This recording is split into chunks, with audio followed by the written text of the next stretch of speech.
There is good evidence that biological and genetic factors play an important role in the development of depressive disorders. Disrupted neurotransmitter functioning has also been implicated, in particular the neurotransmitters serotonin, dopamine and noradrenaline. However, it's a very complex area. We know that first-degree relatives, parents, children and siblings of individuals with major depressive disorder are at increased risk for developing this disorder compared to the general population. First-degree relatives have increased odds of 2 to 4 times.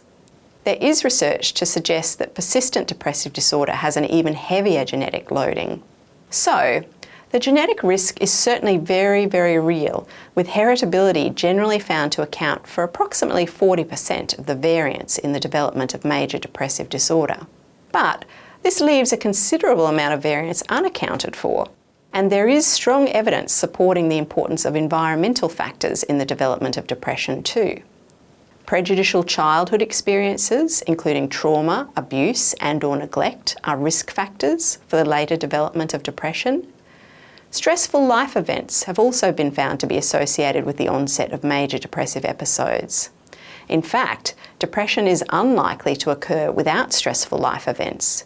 It's just that not everyone is going to develop a depressive disorder in response to stressful life events.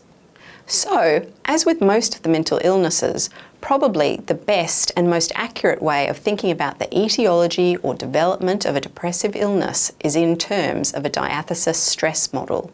In other words, a person may have an underlying predisposition. This may be a genetic, physiological or a psychological vulnerability to develop depression, which is then triggered by exposure to stressful life events, for example, causing the predisposition to convert into a disorder.